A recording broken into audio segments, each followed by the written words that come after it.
A mere 20 days ago, I was hiking along the coast of Northern Ireland at a beautiful spot called Giant's Causeway.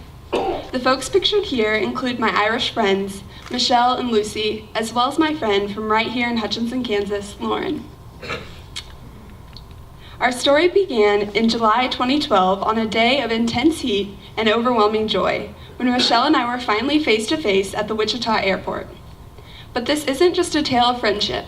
It is about a life-changing month that impacted me, my family, and people that I love who happen to live 4,000 miles away in Portadown, Northern Ireland.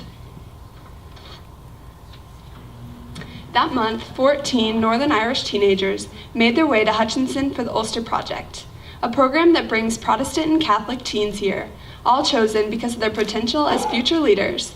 The goal is to promote understanding and peace in a country that has experienced violent conflict for centuries, known as the Troubles. This division can be clearly seen. During my recent trip, flags were a common sight. The red and white flag is often called the Red Hand flag for the former government of Northern Ireland. The second flag, and by far the most prevalent in the country, is the Union flag, because Northern Ireland is under British rule. The third flag that I spotted was the Irish tricolour. This is a very symbolic flag. Green represents the Catholic Gaelic tradition of Ireland, orange stands for the Protestant followers of William of Orange, and the white is a symbol of hope for peace between the two factions. Progress has been made, but there's still plenty of evidence of a more frightening time. This mural in Belfast depicts the IRA. This group is made up of mostly Catholic members who are fighting to unite all of Ireland into one country again. Although I wasn't alive then, many of you may remember seeing this group in the news during the height of the Troubles in the 70s. On the other side of the conflict, there's a group called the Orangemen, made up of Protestants who are loyal to English rule. July 12th is the day that this group holds its largest parades through the Catholic neighborhoods. While I was visiting there, Michelle and I would take her dog for walks around this church where the group marches to every year. Another location I visited that displayed this tension is the town of Derry, Londonderry. Its very name indicates the feuding forces at work. As you notice, the word London has been painted out. My friends from the project just call it Derry no matter what, because it's shorter. In this same town, there are decorations on some of the fences of people holding hands. This is artwork made by children in an act of peacemaking. This town is also home to the Peace Bridge, which is an outward attempt at unity between the two groups. Although the height of the Troubles has passed, there is still conflict. This photo is from my family's first trip to Northern Ireland in the spring of 2013. These are police SWAT team vehicles parked in front of the Belfast City Hall.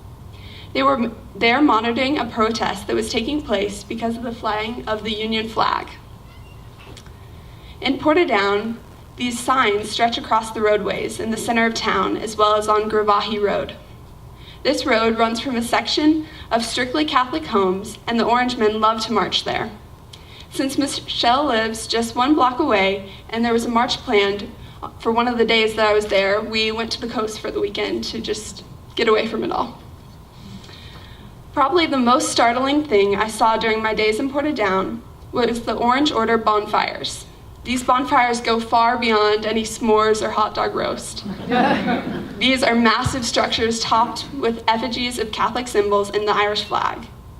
The fire that was lit when I was there burned for 3 days. The Troubles aren't really about religion at all, but about politics.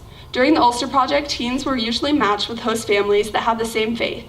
But both times my family has hosted, we have kept Catholic girls, even though we are Protestant. It was something Michelle and I never worried about. But in Northern Ireland, their schools and their churches and neighborhoods are all separate. That's why the Ulster Project is a great opportunity to build those unifying relationships and help the teens to see that there is no need for division. From the time it starts to its final moments, it is a whirlwind of a month with activities jam-packed into each day. The group becomes like a giant family, and I've never grown so close to a group of people in such a short amount of time. It also allowed me to have so many cool experiences that still continue today, like this talk, for example. Also, we got to meet the mayor during my time in Northern Ireland, and we were featured in the paper 2 days ago. The month was also very devoted to community service and just being a positive world changer in the location that you were planted. One of my favorite days from the project was working with the tech clients and hearing all of their stories. At the end of the day, we had a big dance and we just celebrated, and it was probably my favorite night of the whole entire project. Another big focus of the Ulster project is teamwork. We had 2 days at the High Ropes course at Butler County Community College.